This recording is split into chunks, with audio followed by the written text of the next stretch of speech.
The second radio went quiet at 03:17, and in the 3 seconds before I understood what that silence meant, I heard her pencil still moving.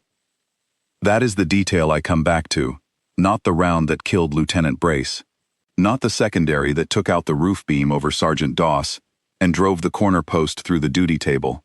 The pencil, still moving in the dark outside, while everything inside the FDC that was supposed to run the fire missions was already dead or burning. She had not stopped computing. She had not needed us to tell her what happened. She already knew what it meant and what came next. I want to go back to the beginning, because the beginning matters for what the ending means. Gunny Harrow ran the FDC brief at 1800 the evening before.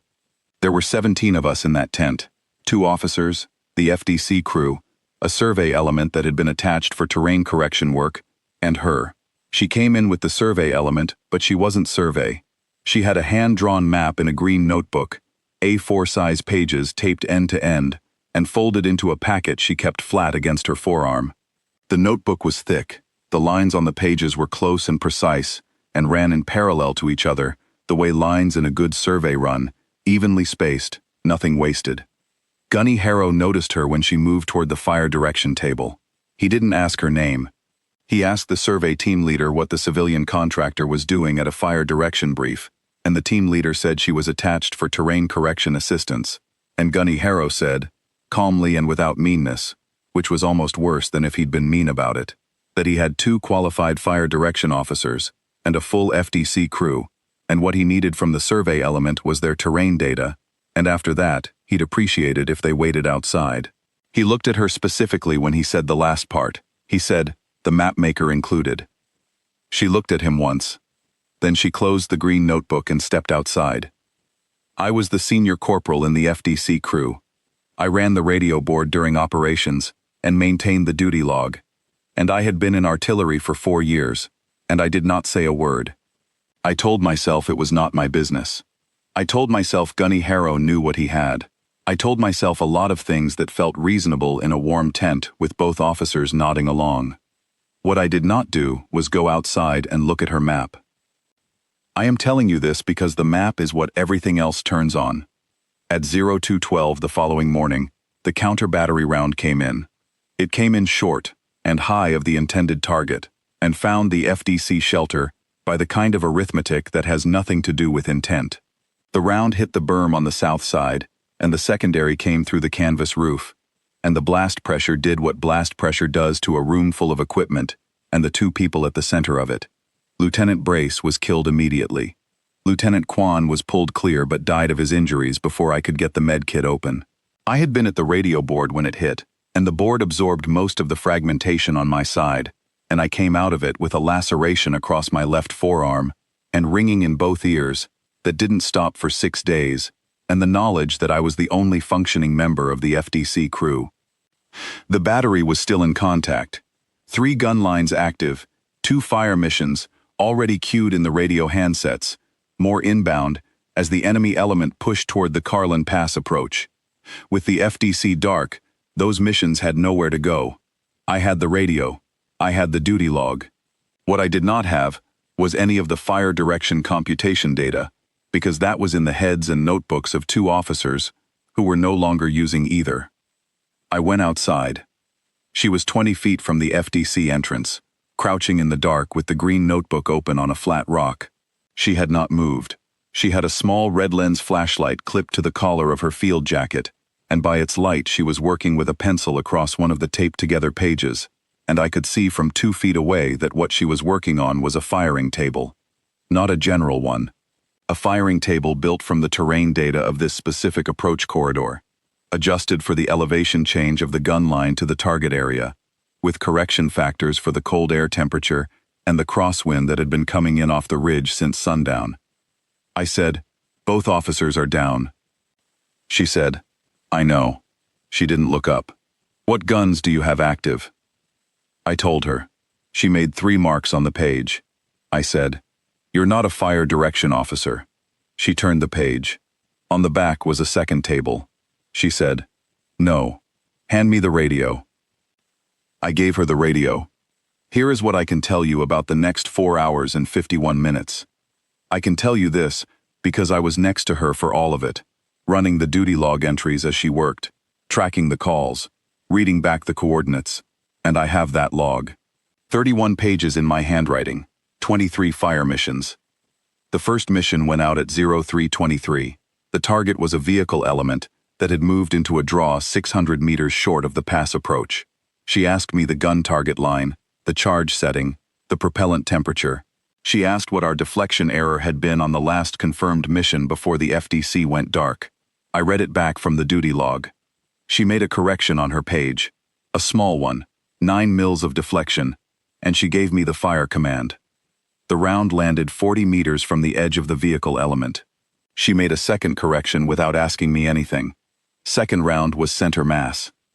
That is not supposed to happen on the first 2 rounds in a cold fire mission, against a moving target in complex mountain terrain, with no computer and no formal data overlay, and a crosswind gusting to 18 knots off a ridge you can't see in the dark.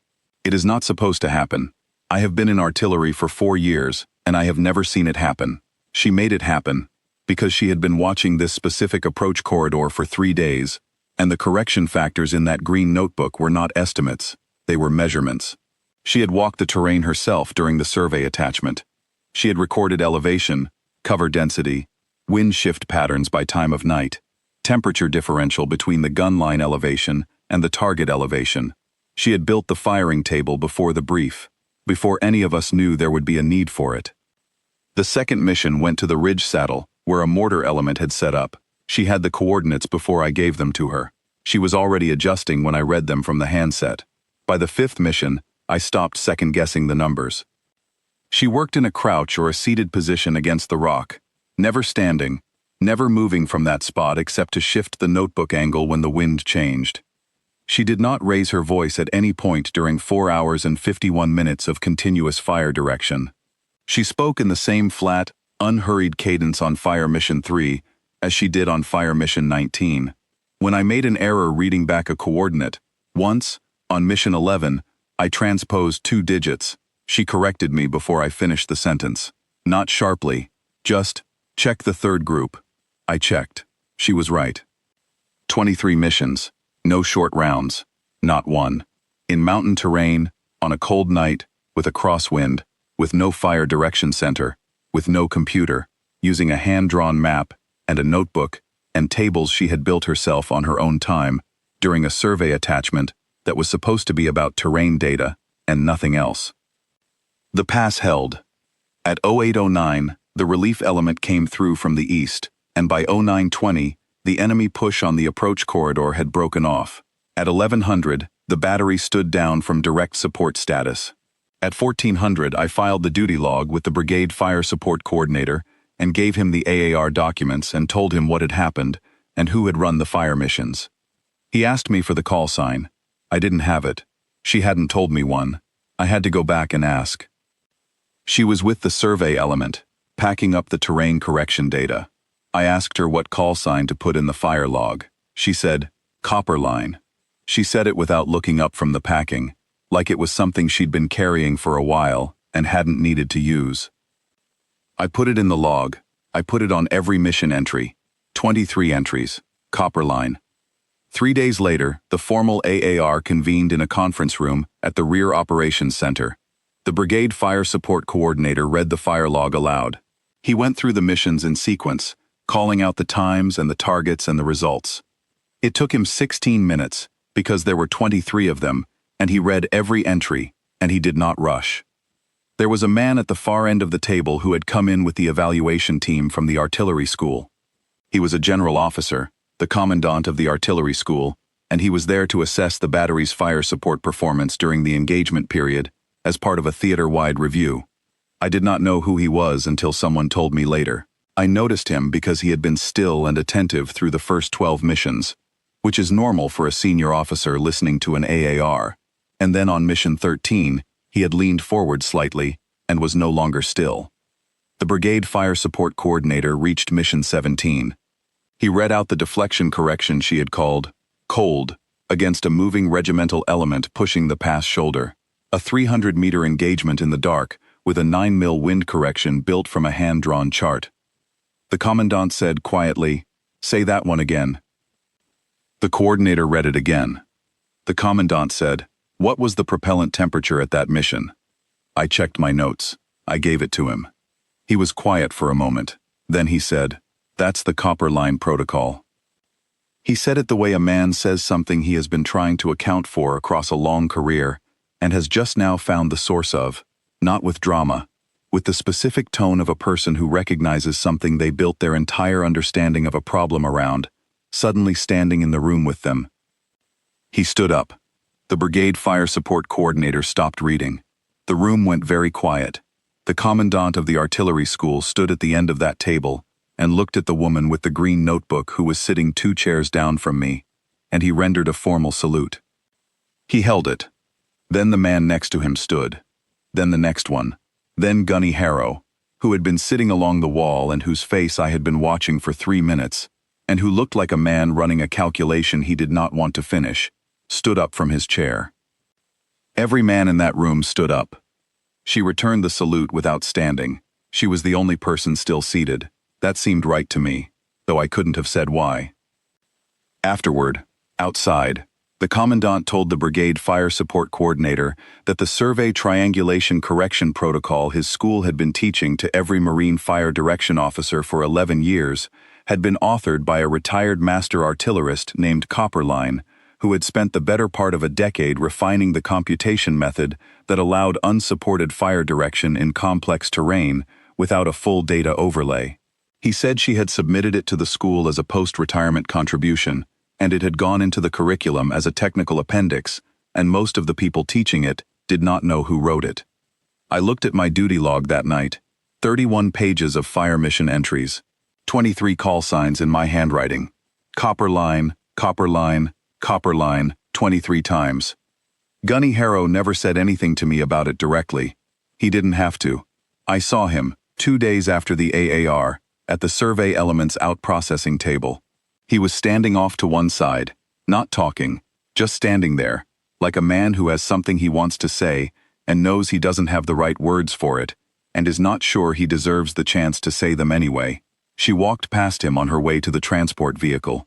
He turned toward her. She looked at him once, the same way she had looked at him in the brief tent, and then she got in the vehicle, and the vehicle left. I keep the duty log in a metal file box in my quarters, 31 pages. I take it out sometimes, not often, and I look at the mission entries and the correction numbers, and I think about what it takes to build a firing table that precise, and then wait outside a tent in the dark to see if anyone is going to need it. She knew, before the round came in, before the FDC went dark, before any of it, she knew. She had the table ready because she had built it for this terrain, and this battery, and this engagement window, and then she had stepped outside and waited with the notebook against her forearm, because Gunny Harrow had told her the Mapmaker included, and she was not going to argue about it, and she was not going to explain, and she was not going to make it easy for anyone. She was going to be outside when they needed the numbers, and the numbers were going to be right. They were right. 23 times. Not one short, not one. I write her call sign on the first line of every fire log I open now, before the date, before the battery designation, copper line, and then everything else. It isn't a tribute, it's a correction.